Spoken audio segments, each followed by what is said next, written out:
So today, I'm speedrunning the anti-imperialist argument, and I'm trying to show why I'm against imperialism in under 6 minutes. So I'm going to get a timer, or a stopwatch, and I'm going to start it in 3, 2, 1, go. Imperialism is the advocacy of extending power and dominion, especially by direct territorial acquisition or by gaining political and economical control of other areas. And as global tensions begin to increase, I want to explore the flaws with imperialism and why it is not morally correct to imperialize other territories. It's historically shown that imperializing other territories has caused violent conflict. The Boxer Rebellion in China, the German wars against the Herero people in Southwest Africa, the South African War, and Kitchener's conquest of the Egyptian Sudan, I think, all prove that imperialization causes violent conflicts. Others have been forgotten, but there are many other conflicts too. These violent conflicts could have been prevented if bigger nations didn't forcibly try to take smaller territories. Stealing freedoms. Some argue this point by saying that people in imperialized countries haven't lost their freedoms.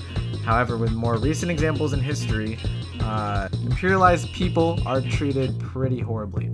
When Andrew Jackson passed the Indian Removal Act, he forced the natives out of their lands that were rightfully theirs, taking away their freedom. Countries in Africa were imperialized by many European powers, and the subjected people were turned into slaves, forced into labor, and generally treated horribly. These human abuses prove that imperialism is bad for the individuals who are not directly profiting off of it. Another point is okay, so imperialist ideologies are held by some of the cruelest leaders in human history, right? Some of these leaders include Hitler with his Nazi imperialism ideals, Genghis Khan, and King George III, who taxed America heavily. There's this guy named Jules Ferry, I think? And he was a French leader who justified imperialism through a belief that it was the right of superior races to civilize the inferior races. So he was a European imperialist who imperialized the indigenous people of Africa.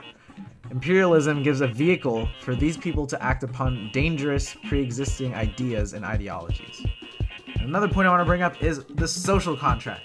America and many other Western countries have governments which depend on the idea of the social contract. The social contract is an agreement between the government and its citizens. Imagine you sign up for a gym membership, and at the gym your coach tells you to give 20 push-ups. At the gym it's fine, because you're at the gym and he's your coach. But if you ask the same of you when you see him at a grocery store, you probably wouldn't do it. Your agreement to let him coach you is null, basically. It's the same for the countries we choose to imperialize. They don't necessarily agree for the government, or our government, or any other government to govern them. We're breaking the own system that our government runs on. And another point I want to bring up is right now, because right now we're facing global tensions as Russia seeks to retake Ukraine after it gained its independence. And China is also likely to invade Taiwan soon, based on, I don't know, something Trump said in the past 24 hours.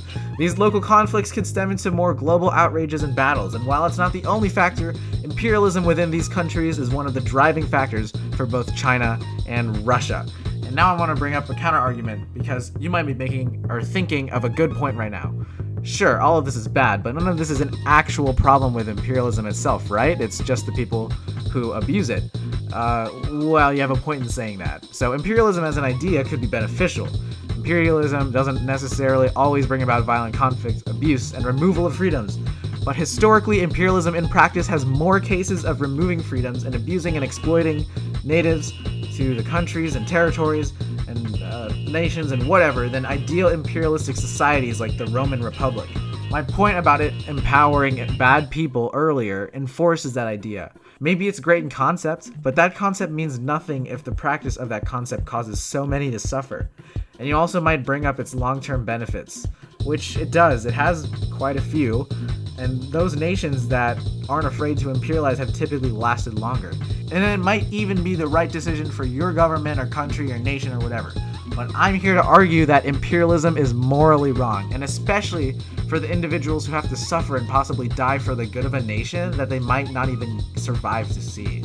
Even if it's the right decision for the survival of a country or territory or nation, I think imperialism will always be morally incorrect.